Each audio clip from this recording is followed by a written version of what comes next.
Krill here again, about to play turn 80 of PB15. It's not. I played turn 79 earlier this morning.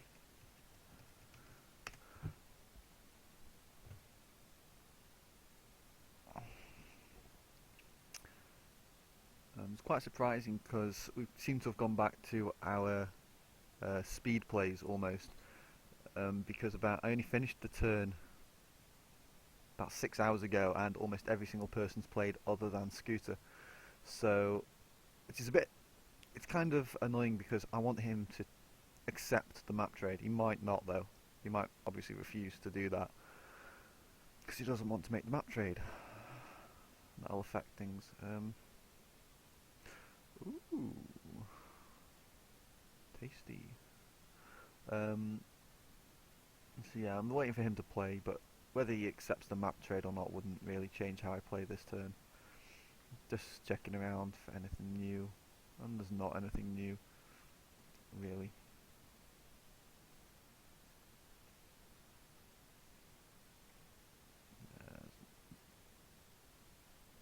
No, there's nothing new. Novice, he either farmed or cottaged that tile and cancelled both worker actions, so I don't know what he's doing. Not that it matters much. He moved his archer under my chariot, which is... it's given him quite... that's not what I thought he would do. I thought he would move to the forest hill. But there's nothing he can do now.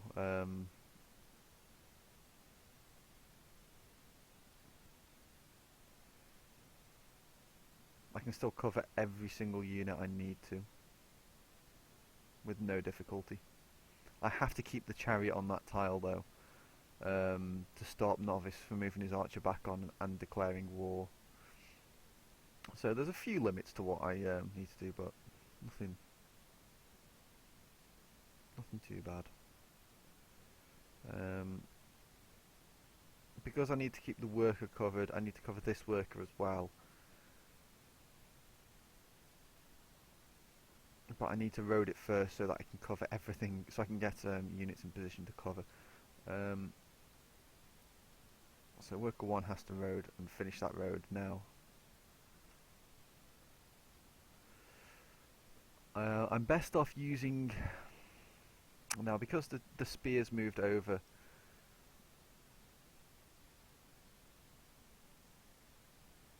Oh, actually, yeah, Pindigator's got to play this turn, and he moves, doesn't he? Pindigator's already played this turn. Oh, that's obnoxious. He's not moved his bowman. Pindigator's played this turn, and he has not moved his bowman.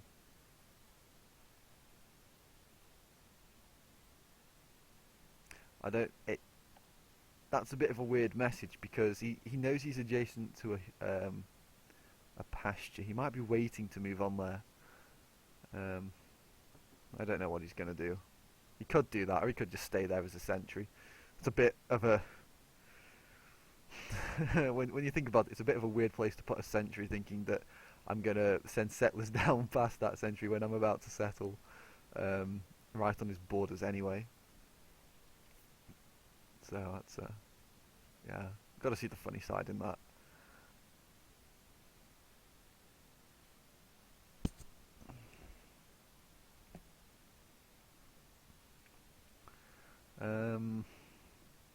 Just trying to figure out how to do the unit movements over here.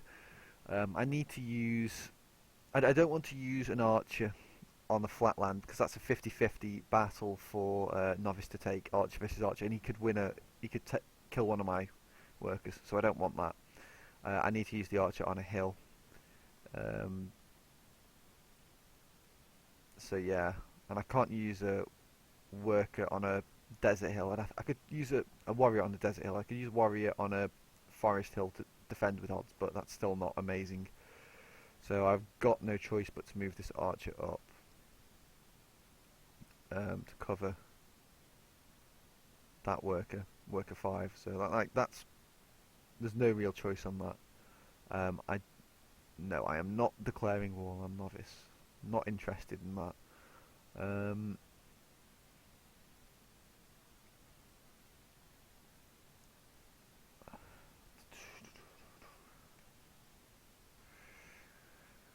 Unfortunately, I couldn't get that road done in time to speed up settling City 8.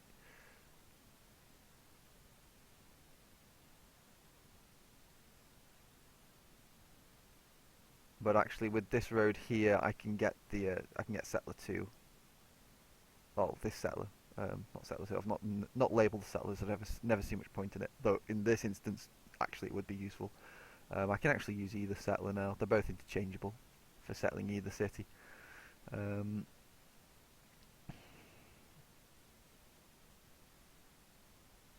going to move the chariot first and commit myself to that.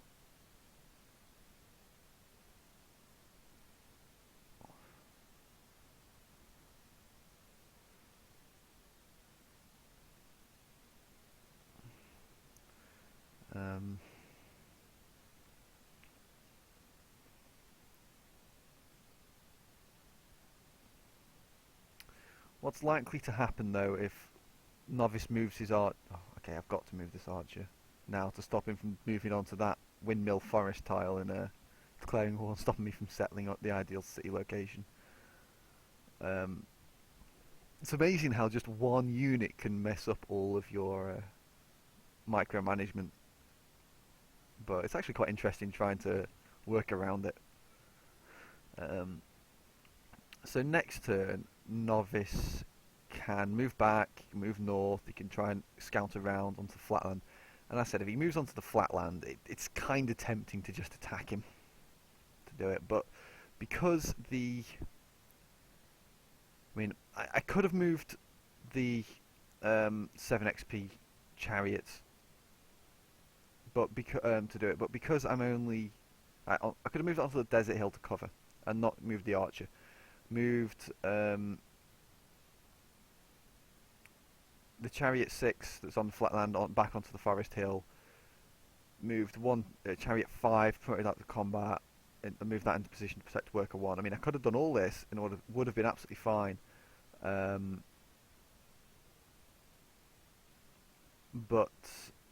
I mean, and I would have moved the archer onto the worker 3 on the grassland hill.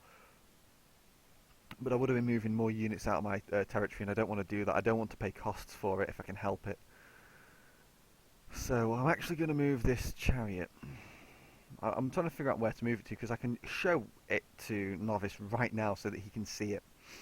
And so he knows that he is not getting anything out of this. I'm not sure I want to. Personally, I mean, if only I had a road on that hill tile and construction,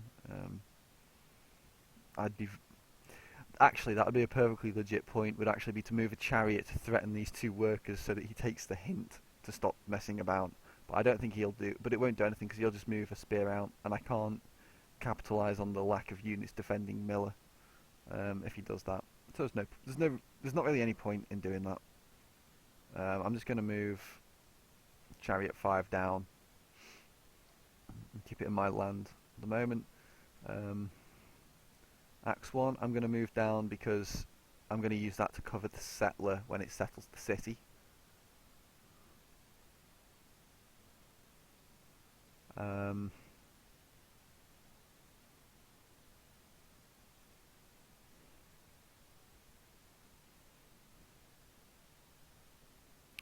move it onto the worker. I think I move it onto the worker.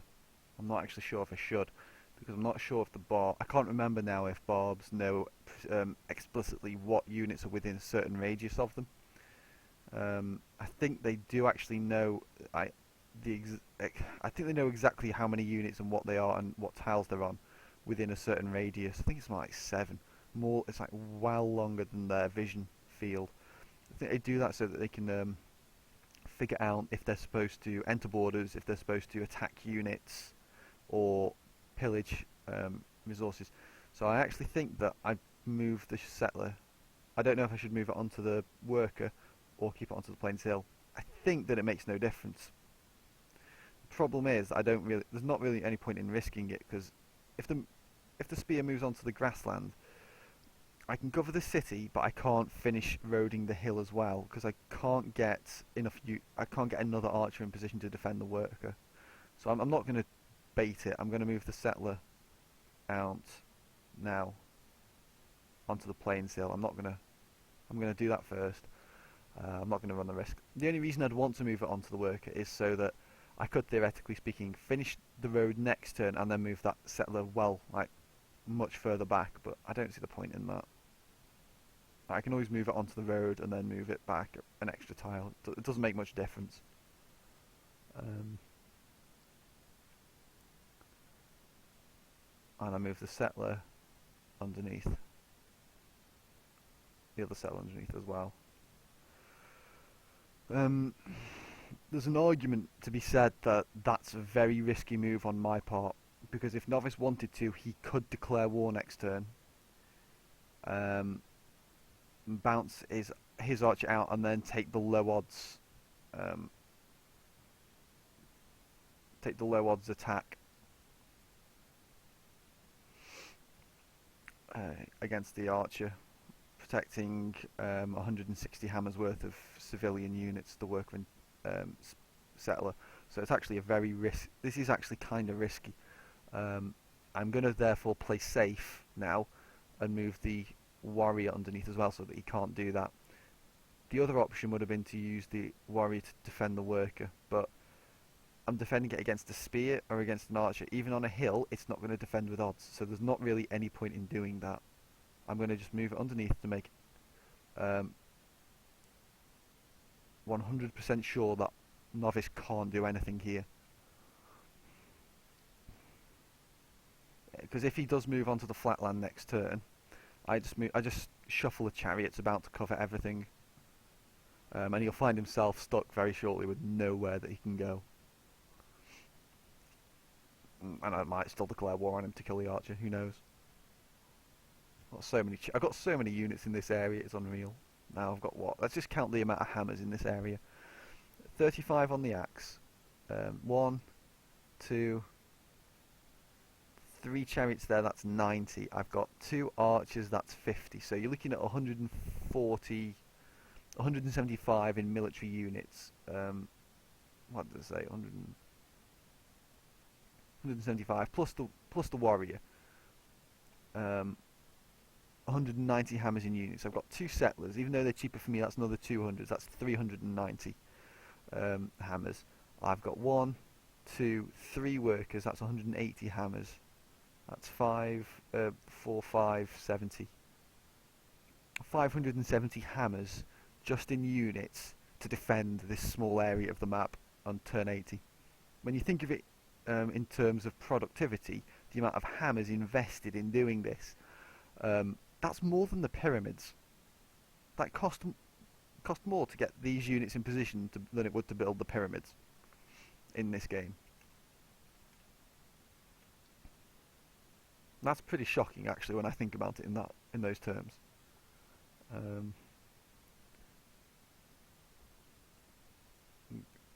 Okay, I'm going to road this worker just because it's the obvious one to do, and I don't need it for trade routes. I get the trade routes through the lake and the river. I need the road on the desert hill for a trade route, but this work is just actually to defend the area more easily because the hills are in the way. And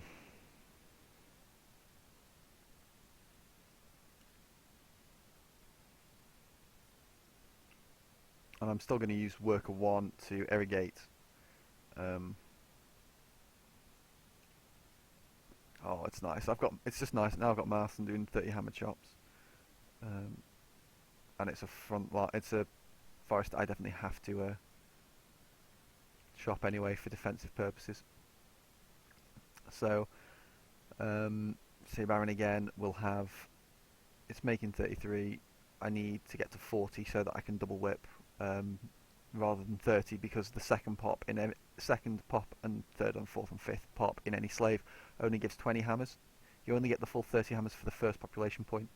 That's the change that is put in place simply because high food starts that have multiple 6 food or 5 food resources could just outproduce any other start in the game. Like if you got screwed over and got a dry rice and a plains cow, you'd only make 5 food per turn after researching multiple techs to hook them both up. But someone who just got, say, 2 wet corn would be able to make plus 10 food, having the same thing, so they have almost twice the growth rate. So they'd be able to grow almost twice as much pop, and so slave um, that extra pop for more, so they basically get twice as many hammers towards workers and settlers. You could expand so much faster with high food. Tiles. So by decreasing the amount of population you got for the second and third and fourth pop point you slaved in a given given slave, you'd get by reducing it limited the power of those high food starts. You had to play them significantly differently to really maximize the power in them. You basically have to settle multiple cities and split the food off.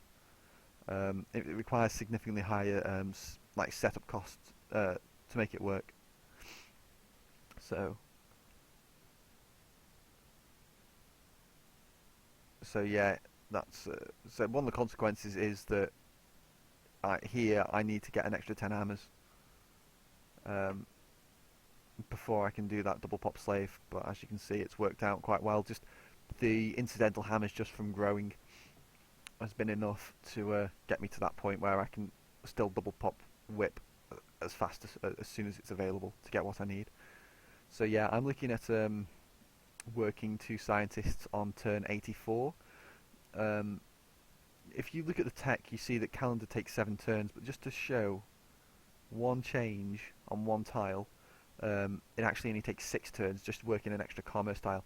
So working those 2 scientists basically mean that calendar will be a 6-turn tech. I'm not slowing it down. And when I settle all the extra cities, get the commerce from trade routes, from the city tiles, from working new tiles, they will basically they will make sure that calendar's a 6-turn tech. On the last turn, I'll drop the science slider down, so I'll save some gold. So I'm not going to use all of this 210 gold that I need at the moment. Okay, I'm going to move up. I'm just going to check again to make sure that there's no barbs around here, because I don't want to put myself in a position where I need to whip more. Well, I'm going to whip this axe anyway, but I don't want to have to whip even more units. Though I suppose if I'm building a spear, an archer and an axe now, it doesn't make any freaking difference, does it? I'm moving both these units and keeping them out of line of sight of anything Thoth can see. He has already played this turn.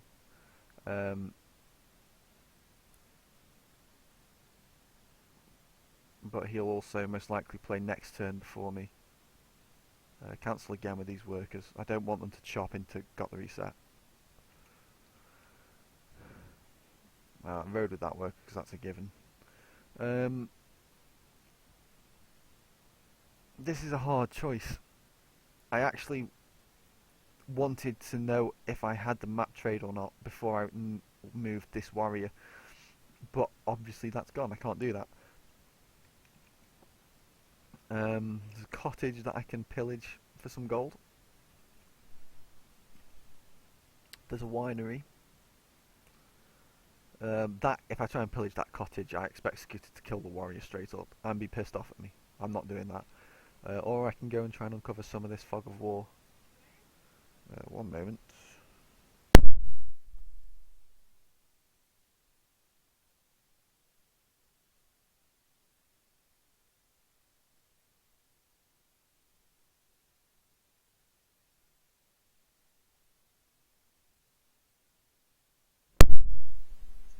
Okay, back again.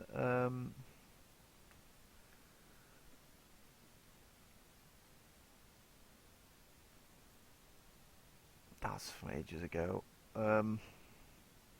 Actually, I'm not even. Yeah, they're still at war. Sido and Pindigator are still at war.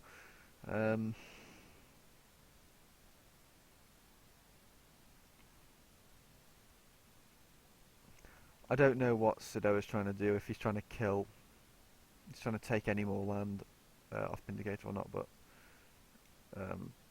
whatever. It's not that important. indicator's busy, I settle up on it. That's how things go. Most of this, the rest of this turn should be fairly easy, apart from figuring out where that friggin' warrior goes. Camp on nothing. The question is this, assuming that I can get to that cottage and pillage this, and get the gold, if I'm lucky, is the 12 gold worth knowing this fog of war? Now, I'm not likely to ever, under any circumstances, be attacking into this fog of war without knowing where the cities are located. But I need to very quickly check the...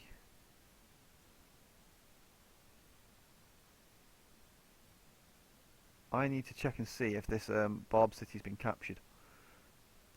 Because it can be captured by two different people. Thoth or Scooter. So I need to check Civ stats to see if they've increased in score mid-turn, which would potentially be because of capturing a Barb city.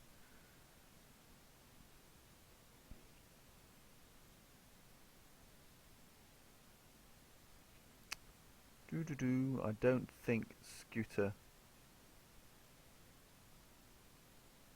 I don't think Scooter has. Don't think he's taken it. Thoth might have though, so I need to check that.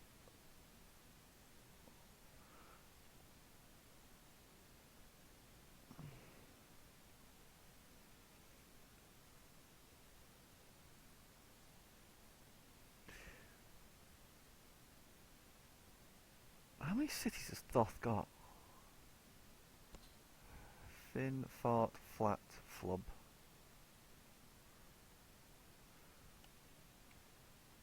Fin and fart, fat, flub, flat, Persepolis and Pos. Oh, I can't pronounce those names. 1, 2, 3, 4, 5, 6, 7. If I check his city screen, I see that he's only got 7, so I know that he can't have done that. Scooter, I don't have his full map, so I can't make that judgment. But it says there he's only got 6, and I can see 1, 2, 3 city sites. But looking at the tiles, I said I can see 3 here. He's got 1 for his copper as well. That must be a city for that, because the wheat city can't reach it, and that's not pot borders yet. So it is planted south of the wheat. The pigs, the clams are improved. The whales aren't. That could all be one city though. But the gold and the sheep are improved. So,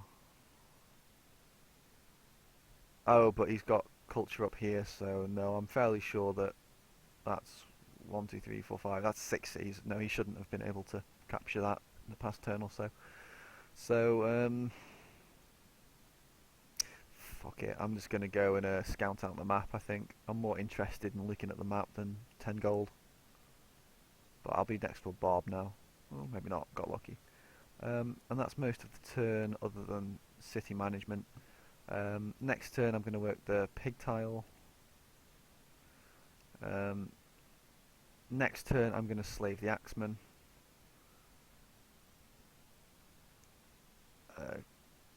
Next turn again, giving up the pig tile, I've got to reset all of Rejodonga.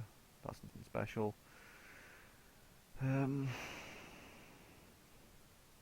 Someone might ask why I'm working the plains cottage rather than the grass cottage. Basically, simply put, because of laziness. There's a hope. I've got a small hope that I can keep that cottage and turn it into a town, just to be obnoxious to a novice. It's not. There's no real gameplay reason to do it. It would be wiser to work the grassland cottage for a bit, because say Baron again's going to work that. And hopefully another cottage here, but that's not likely to happen for a short while because I need the workers to get into position to do that, and I don't have the workers in position to do that. But for ARAM collusion, it's because I've worked that tower a few turns. It's closer to becoming a hamlet and getting extra commerce. That's basically it. Even though in future I may not be able to work that tile much.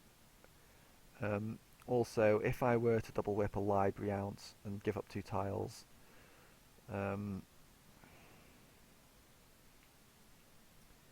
Basically, I'm considering how I'm going to get commerce in this city. There's not many, not commerce, culture in this city. There's not many ways I can do it. The library is one of the few ways that I can that I can get culture now. Wonders would be another. Unfortunately, I need masonry to build the aqueduct for the Hanging Gardens, which I kind of want to get. If I'm going to spam out to 8 cities now and to potentially, well, with this filler city, which is a long-term city, I'll plant it in a long time. I could get up to 12, so that just about makes it worthwhile to build it, considering if you consider that it is a hammer transfer from the city that builds it to all the outlying cities. But I'm uh, but I'm probably not going to do that. But the other option, of course, being Mausoleum of Mausoleus, is just too expensive. 450 hammers is just immensely expensive. Shredder Gonpeia would, of course, be a perhaps better option if I were to settle for the gold. Well, I am settling for the gold. Improve that, but that's a long way away from what I'm going to be able to build before I could even start building that. So there's not much I can really do. Um, it would be really nice to build Mausoleum in this city, even though it's a frontline city, even though it makes it a tempting target for Novice. I don't fear Novice's ability to take anything from me, because I don't. Even though he's highest score now, his power's fairly low. His crop yields, it's close, but that's because he's been expanding and I haven't. I've been vertically growing new pop, but my crop yield's going to pull away shortly. His manufacturing, he's actually going up quite a bit as mine has dropped, as you can see, but that's only because I'm growing some new pop now. So I don't think long term he's really much of a threat to take that. Well, I say long term. In the medium term, he's not much of a threat to take that. And if I were to get culture there, it would make it a lot harder for him to attack. But it's just too expensive. 450 hammers. Even taking into account 2 chops, that only drops it down to 390. I'd have to keep these 2 tiles and cripple Vejadonga a little bit. I make what? 11 now, 15 if I were to mine this hill and work that with a new pop point. I still need to work the incense, so I really need to be at least get this city to at least size 6. So I wouldn't even be able to slave, but even then I'm only making what, 15 hammers a turn. It's still he's looking at what, 26 turns before I even see anything out of this city. I'm not really willing to do that. I'm most likely just gonna go with this library and just hold on to what I've already got. Then I'll if I can afford to do it if I can afford to do it, I want to get aesthetics and literature anyway. But if I can afford to get drama if I could afford to get drama before I push on to get music, like longer term, then I would definitely build a theatre and run 2 specialists in ARAM Collusion, because that city would be making. I mean, the theatre makes 3 culture anyway. With a library, you're looking at 6, and then you're looking at 14 with 2 artist specialists. It would help push back immensely, just to get to the city to about 500 culture to 60% borders, just to try and get the banana. But yeah, that's the best way I think of getting culture into this city, or maybe a monument as well if I get mysticism. That's it. I've got to get mysticism before I can go for literature. But that's all long term. I'm just gonna have to. I don't want to slave it because I don't want it to regrow slowly. Because I know it's got a 6-yield tile. It's not so bad if it can take the sheep back, which I'm thinking it might get to do. But that's not entirely set in stone. That's merely I want to do this, and this is a plan. But plans always change. But if I can get the sheep, it's not so bad at size 2 because it's still making 8 food a turn. Then it can grow on. Then it makes 7. Then it'll make 6. Then it makes 5. It's still going to grow quickly. If I were to farm a single land as well, that'd potentially help as well. Also, if I were considering planting another city. to the north. I'm not sure if I'm going to, obviously, that's still something I'm thinking about. And, yeah, and Save Baron again, double slave the library, so there's nothing special for this turn. The one thing to note, as I said, is Calendar's looking at taking 6 turns. If the current costs stay the same, that should actually take the full 210 gold, but obviously I expect the costs to drop down, considering that I'm paying 13 gold per turn simply for unit supply and for unit cost. Planting these cities will remove a lot of units from the unit supply, because they will be back in my territory, and it will drop the unit cost because I will have more population points and I will have more cities. So even though the cities should increase maintenance and civic upkeep, I think the cost should actually come down slightly. And considering they produce commerce anyway, it's like it shouldn't be a problem. And I'll save gold on that last turn. I'm hoping to come out with at least 50 gold saved on that last turn. So you could make the argument that I started research a little bit late, that I could have started research a bit earlier, but the research was tied to finishing the library and got the reset, and I could have finished that one turn earlier. I could have got it finished earlier than could have finished it one turn earlier if I slaved it properly. I could have finished it even earlier if I didn't build the warrior or I think an archer as well. I built there. Yeah, I built that unpromoted archer. Now the Gorilla 2 archer. They just wandered over to City 8 slowly. If I hadn't built those, yes, I could have finished the library sooner. I could have started research, but hey, you got to deal with barbs.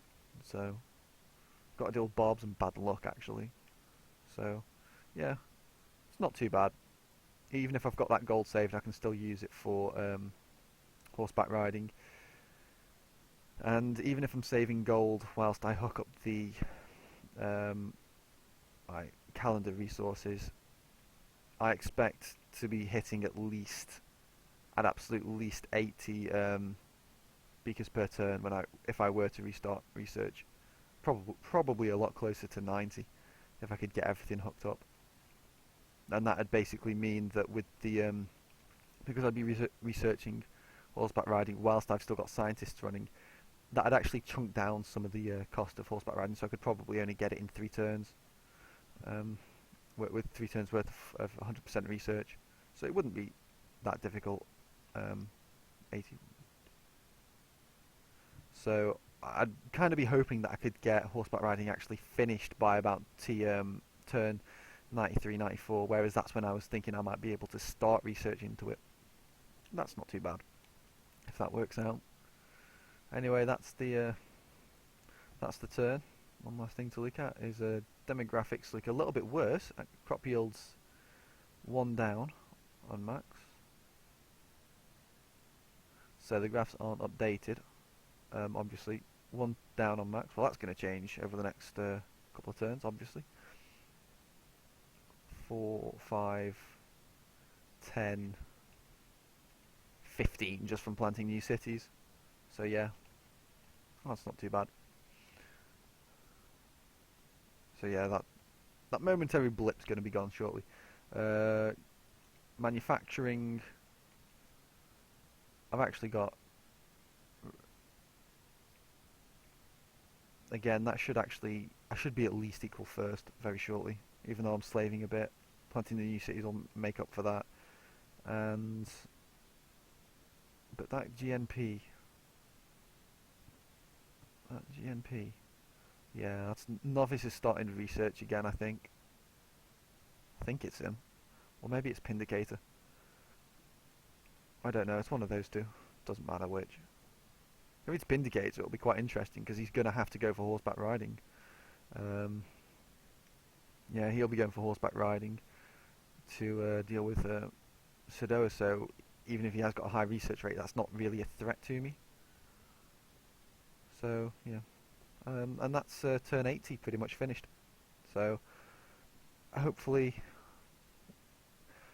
Scooter will play the turn tonight. I don't think he'll play it, but before I can play again this evening, so it'll only be a 2-turn day. But I should be able to play again tomorrow morning. So yeah, see you.